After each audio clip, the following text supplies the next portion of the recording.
Jim Harbaugh had a very successful first season as the head coach of the Los Angeles Chargers. Although they did lose in the wild card round, I think their progress to being a very competitive team in the AFC and in the NFL as a whole is well ahead of schedule. And so, my name is Tyler, here with my brother Ryan, and we are going to break down what you Chargers fans can expect the team does this upcoming offseason. But before we do that, if you want to like the content that Ryan and I put out and you want to help the Tracy Take channel grow, the easiest way is by hitting that subscribe button, tackling that bell to get notified when our videos come out.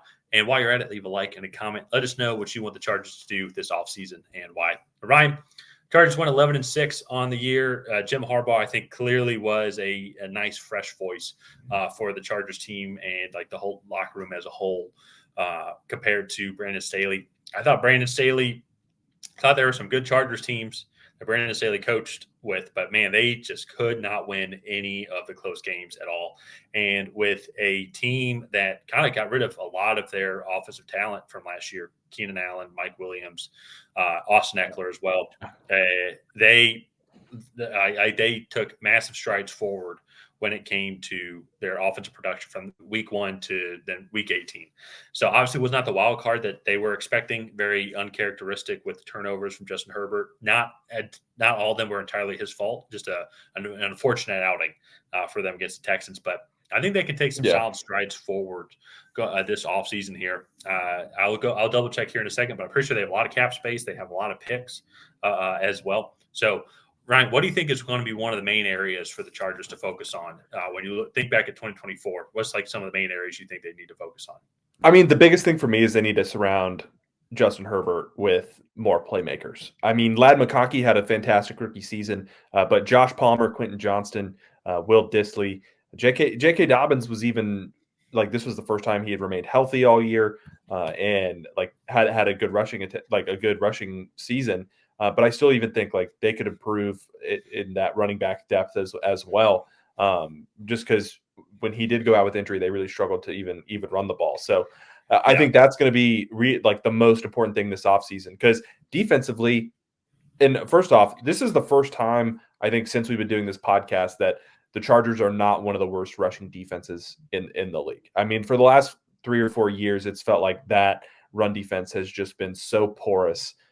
And now that like an above average run defense there at 14th overall, I think that's going to be really good going forward as Harbaugh kind of continues to instill that mentality there with those players. But defensively, I thought they did a lot of things well. They're going to need to invest in some edge rushers here shortly. Khalil Mack he's like, I think mid-30s. Joey Bosa is approaching that age as well. So we'll have to see kind of what happens with those two players specifically on the defensive side of the ball. But I think it makes some investments there, make some investments in the secondary, not necessarily first-round picks, especially at edge. This is a really deep edge class, but make some investments there, and I think that's going to be pay a lot of dividends going forward. But like all in all, they have the bones, they have the quarterback, the head coach that you want for a like top performing NFL offense, a top performing NFL team. They just need to put it all together and then do it in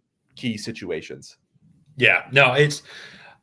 They even had opportunities in that Texas game where like they just couldn't get into the end zone to start the game off instead of 6-0 and then allow the Texans to get back in.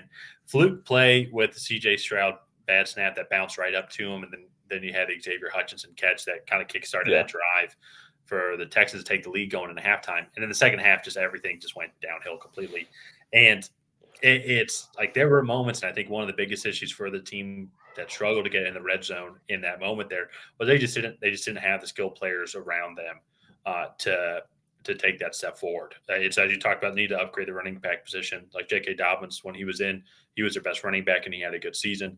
Ladd McConkey is definitely a sure thing. Like him and the connection with Justin Herbert, like hit things off immediately. So that's going to be great.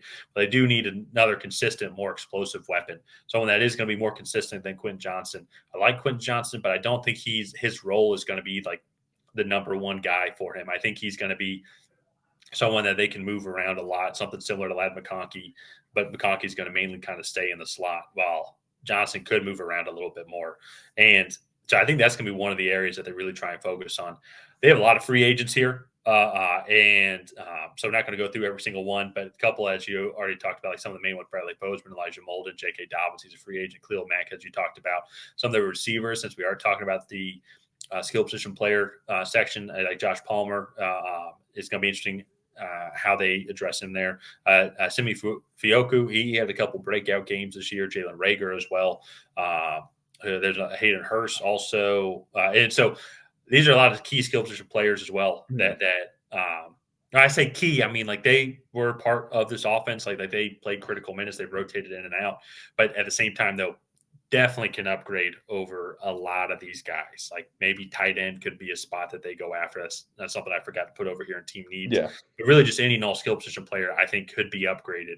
Maybe outside of Ladd McConkey, just because he's a specific type of receiver. I think on the defensive side of the ball, as you talked about, Khalil Mack, he's going to be a free agent, potentially even going to retire, that I was reading as well.